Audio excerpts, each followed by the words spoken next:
सदगुरु महर्षि में ही परमहंस जी महाराज के मधुर संस्मरण है। परमात्मा ने सृष्टि क्यों की? परमात्मा ने सृष्टि क्यों की? परमात्मा ने सृष्टि क्यों की? यह एक जटिल प्रश्न है जिसे लोग पूछा करते हैं। एक विचारक कहते हैं कि ऐसा प्रश्न माया मंडल में रहने वाले के ही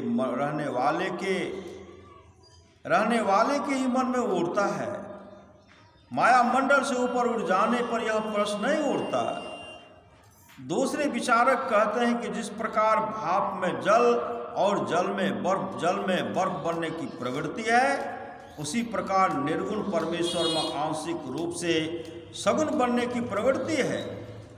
आंशिक रूप से सगुण बनने पर भी उनका निर्गुण रूप ज्यों का त्यों बना रहता है। इस विचार का खंडन करते हुए कुछ लोग कहते हैं कि यदि परमात्मा प्रवृत्ति से छूट नहीं पाते हैं, यदि वे प्रवृत्ति वश ही कुछ करने के लिए विवश हैं, तो उन्हें सर्वसमर्थ नहीं माना जा सकता। कुछ विचारक कहते हैं कि प्राणी किसी उद्देश्य या किसी आवश्यकतावश कोई काम करते हैं। परमात्मा अपने आप में पूर्ण है, उन्हें कोई अभाव नहीं है। जिसे कोई अभाव नहीं है वह कोई काम क्यों करेगा? इस प्रकार ये विचारक कहते हैं कि परमात्मा ने बिना किसी उद्देश्य, इच्छा या आवश्यकता के ही सृष्टि की। संसार हम देखते हैं कि सभी मनुष्यों की अलग अलग इच्छाएं हैं, अलग अलग आवश्यकताएं हैं और अलग अलग उद्देश्य हैं, तथा सभी प्राणियों की प्रवृत्तियों में भी अंतर है।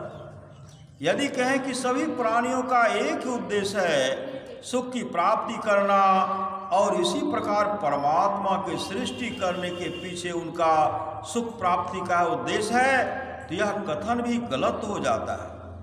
क्योंकि परमात्मा को कोई अभाव नहीं है।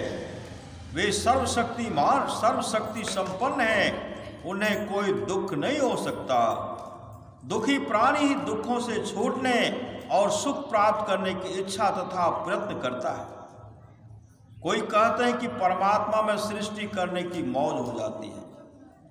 उनकी दृष्टि में मौज का अर्थ है कुछ करने का अपने आप उठा हुआ संकल्प।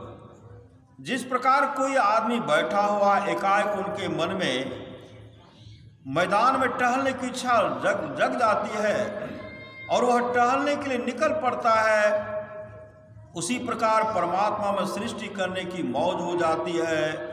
संत बाबा देवी साहब से जब किन्हीं ने पूछा कि परमात्मा ने क्यों सृष्टि की, तो उन्होंने कहा कि परमात्मा तक जाने की युक्ति मैं तुम्हें बतला देता हूँ।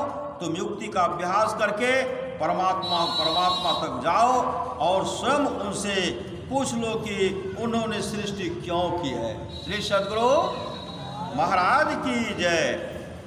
यही प्रश्न जब किसी ने संत सदगुरु महर्षि में ही परमहंस जी महाराज से पूछा, तो उन्होंने कहा कि परमात्मा ने क्यों सृष्टि की यह परमात्मा ही जानते हैं, दूसरा कोई नहीं। जैसे दूसरे के मन की बात पकड़ना कठिन है, वैसे ही सृष्टि करने के पीछे परमात्मा का क्या उद्देश्य है यह कहना भी कठिन है। श्री सदगुरु महाराज की जय।